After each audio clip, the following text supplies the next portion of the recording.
नमस्कार विद्यार्थी मित्रांनो, एक महत्त्वाचा प्रश्न बऱ्याच विद्यार्थ्यांनी विचारला, त्यामुळे हा छोटासा व्हिडिओ तुमच्यासाठी घेतोय। जर तुम्ही माध्यम निवडताना हिंदी जर निवडलं तर हिंदी निवडल्यानंतर तुमची पहिली भाषा कोणती, दुसरी भाषा कोणती निवडू शकतात। त्यानंतर तुम्हाला इतर जे उरलेले सब्जेक्ट आहे ते कोणत्या भाषेमधून येणार आहे। आणि पुढचा प्रश्न, सर माझं आत्तापर्यंत शिक्षण जर वेगळ्या मीडियममधून झालं असेल तर मी हिंदी मीडियममधून ही परीक्षा देऊ शकतो का। काही मुलांचा प्रश्न असा आहे, सर हिंदीमधून दिली तर भविष्यामध्ये शिक्षक भरतीमध्ये मला काही प्रॉब्लेम येऊ शकतो का।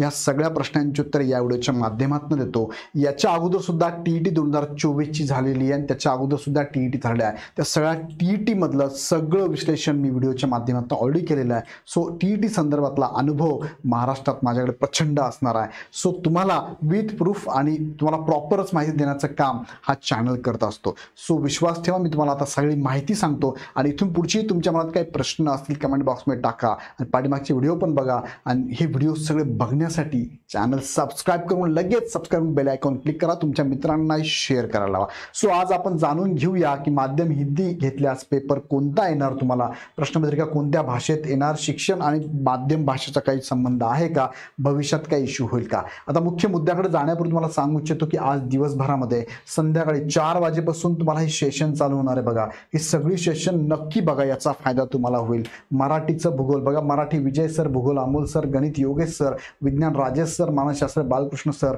आणि प्रश्न तुमचे उत्तर आमचे संध्याकाळी 10 वाजता मी तुमच्या समोर लाईव्ह येणार आहे। अर्धा तास तुम्हाला तुमच्या प्रश्नांची उत्तरं देणार आहे। सो हे सगळं बघण्यासाठी लगेच चॅनल काय करा, सबस्क्राइब करून बेल आयकॉन क्लिक करा। हे आजच्या डेटला चालणारे सगळे सेशन फ्री डेमो सेशन आहे, नक्की बघा। आता मुख्य मुद्द्याकडे तुम्हाला मी घेऊन जातो। मी फॉर्म भरला बघा, फॉर्म भरताना मी विथ प्रूफच सांगतोय तुम्हाला, मी फॉर्म भरला आहे। फॉर्म भरताना मला काय जाणवलं बघा, मी भरतोय परीक्षा केंद्र टाकलं नाशिक, पेपर 1 मी टाकला। आता पेपर 1 टाका, पेपर 2 टाका किंवा बोथ टाका।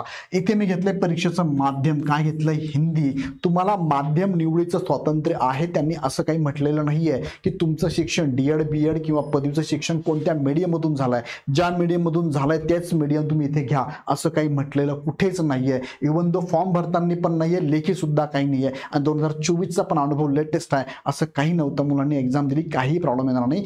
टेट पण झाली, आता टेट मध्ये पण मुलांना काही प्रॉब्लेम आलेला नाही। म्हणजे टीईटी दिल्यानंतर टेट पण दिली मुलांनी। सो टीईटीला घेतलेला माध्यम आणि टेटला घेतलेला माध्यम याचा काही संबंध नाही। आणि टेट मधून शिक्षक भरती पण झालेली आहे, त्यामध्ये पण काही संबंध नाही। 2022 ची टेट झाली, त्यामध्ये पण काही संबंध नव्हता। सो याचा भविष्यामध्ये काहीही प्रॉब्लेम होणार नाही, विश्वास ठेवा। हे पाठीमागचा अनुभव तुम्हाला मी सांगतोय। आता हिंदी जर परीक्षेचं माध्यम निवडलं तर फॉर्म भरताना माझी इनबिल्ड पहिली भाषा येते हिंदी, हिला निवडायची गरज नाही, ही येणारच आहे। आणि दुसरी जी भाषा आहे तुम्हाला निवडावी लागते, एक तर मराठी एक तर इंग्लिश। आता इथे बऱ्याच मुलांचा प्रश्न असा आहे, सर आम्हाला इंग्लिशचा इश्यू आहे, इंग्लिश थोडी अवघड जाते, मग आम्ही काय करतो, माध्यम हिंदी घेतो, हिंदी पहिली भाषा घेतो आणि दुसरी भाषा मराठी घेतो, काही इश्यू येईल का। अजिबात इश्यू येणार नाही। तुमचा अगदी 10वी 12वी पर्यंत हिंदी विषय नव्हता तरी तुम्ही इथे घेतला, काही प्रॉब्लेम नाहीये। डोंट वरी, काळजी करू नका, घेऊ शकता तुम्ही। हा मुद्दा लक्षात आला असेल तुम्हाला। आता पुढे घेऊन जातो तुम्हाला मी त्यांचं जे परिपत्रक आलेले बघा, त्यांचं परिपत्रक तुम्ही बघितलं असेल विषय आराखड्यामध्ये, याच्यावरती सेपरेट व्हिडिओ मी घेतलेला आहे, पण इथे फक्त हिंदी बद्दल बोलतो तुमच्याशी मी।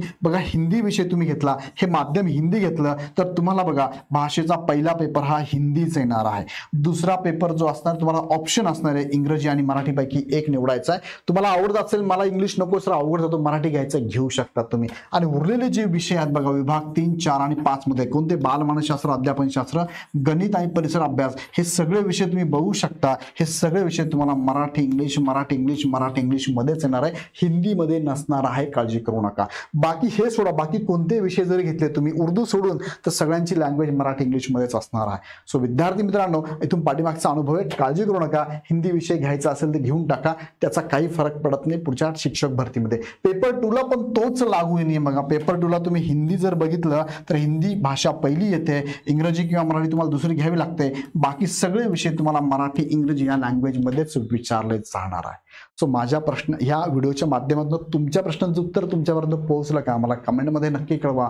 आणि अशाच प्रकारे अजून काही प्रश्न असतील कमेंट बॉक्समध्ये टाका, पुढचे छोटे छोटे व्हिडिओ तुमच्यासाठी मी घेऊन येतो। आता हा व्हिडिओ कोणासाठी, ज्यांना या प्रश्नाची उत्सुकता जाणून घेण्याची, सर याचं उत्तर आम्हाला द्या, त्यांच्यासाठी बनला। ज्यांना माहिती होतं त्यांना तर काही गरज नाही आहे, पण तुम्ही तुमच्या मित्रांना मात्र नक्की शेअर करा। आणि याचं उत्तर मी तुम्हाला आधीच दिलंय, माझं शिक्षण माध्यम आणि भाषा पेपर याचा काही संबंध आहे का, अजिबात संबंध नाहीये। तुम्ही ज्या लँग्वेजमध्ये शिकला तीच लँग्वेज भाषा म्हणून घ्या असं काही म्हटलेलं नाहीये. इथून पाठीमाग पण विद्यार्थ्यांनी दिली एक्झाम, पण असा काही संबंध नाहीये. दुसरा, भविष्यात शिक्षक भरतीला काही प्रॉब्लेम येईल का, तर अजिबात येणार नाही. मात्र आता अभ्यास करा. अभ्यास नाही केला तर प्रॉब्लेम येईल. अभ्यास करण्यासाठी इग्नाइट अकॅडमीची फ्रेशर मुलांना 7.0 द्रोणाची बॅच अवेलेबल आहे. शिक्षक मित्रांना आचार्य 1.0 ची बॅच अवेलेबल आहे. दोन्ही बॅच मध्ये तुम्हाला नोट्स आहे पीडीएफ स्वरूपात, त्यानंतर टेस्ट सिरीज आहे, त्याचं विश्लेषण आहे, PYQ सेशन पण अवेलेबल आहे. नक्की जॉईन करा. ह्या सगळ्या शिक्षकांनी मागील वर्षामध्ये 3000+ विद्यार्थ्यांची निवड केलेली आहे, TET क्वालिफाईड केलेलं आहे. सो नक्की याचा फायदा करून घ्या. जुने विद्यार्थी असेल तर 50% डिस्काउंट आहे त्यांना.